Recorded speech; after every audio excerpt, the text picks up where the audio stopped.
మనము నమ్మేటటువంటి, మనము అంగీకరించినటువంటి ఆత్మ, ఆయన వస్తే కింద పడిపోయి పూనకాలు వచ్చేది, ఆయన వస్తే గట్టి గట్టిగా ఇకిలిగా నవ్వేది, ఆయన వచ్చాడని చెప్పి గట్టి గట్టిగా కేరింతలు కొట్టి అవతలోని కొట్టేది, లేకపోతే ఒక ఆయన అంటాడు వామిటింగ్ ఆత్మ అంట, ఆయనకు పరిశుద్ధాత్ముడు వస్తే వామిటింగ్ వస్తుందంట. ఒక ఆయన అంటాడు పరిశుద్ధాత్మ వస్తే నేను అవతలోని తిడతానంటాడు, ఒక ఆయన పరిశుద్ధాత్మ వస్తే నేను సాతాను తిడతానంటాడు. ఎట్లా పడితే అట్లా. పరిశుద్ధాత్ముని శక్తి రాజ్య నిర్మాణానికి ఉపయోగపడుతుంది. పరిశుద్ధాత్ముని శక్తి నోరు తెరిచి మాట్లాడితే అవతలి వాడికి తర్కాన్ని నిర్వీర్యం చేస్తుంది. పరిశుద్ధాత్ముని శక్తి చేయుంచి ప్రార్థించకపోయినా చేతులు ఉంచితే చాలు స్వస్థత తీసుకొస్తుంది. పరిశుద్ధాత్ముని శక్తి యేసుక్రీస్తు యొక్క వర్చస్సును, యేసుక్రీస్తు యొక్క రాచరికాన్ని చాటుతుంది.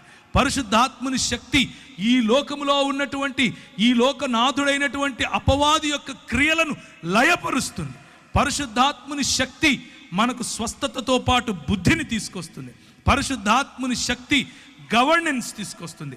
పరిశుద్ధాత్ముని శక్తి అడ్మినిస్ట్రేషన్ నేర్పిస్తుంది. పరిశుద్ధాత్ముని శక్తి కేవలం చెక్క భజన నేర్పించదు. మనం ప్రకటిస్తున్నట్లుగా అప్పుడప్పుడు సంఘాల్లో టీవీలకెక్కి ప్రకటిస్తూ ఉంటారు ఈ రోజుల్లో. పరిశుద్ధాత్ముని శక్తిని అవహేళన పరచటం. మేము ప్రకటించినటువంటి వేరొక సువార్త ఏంటి? నువ్వు ఆయన దగ్గరికి వస్తే చచ్చిపోతే పరలోకం పోతావు, నువ్వు ఆయన దగ్గరికి వస్తే నేను చేయించుతాను, నీకు కొడుకు పుడతాడు, నువ్వు ఆయన దగ్గరికి వస్తే నీకు పెండ్లైపోతుంది, నువ్వు ఆయన దగ్గరికి వస్తే ఇంకేవేవో నోటికొచ్చిని. కానీ యేసుక్రీస్తే స్వయంగా ప్రకటించినటువంటి సువార్త మనం ఇంతవరకు చూసాం. మార్కు సువార్తలో ఆయన దేవుని రాజ్యం అన్నటువంటి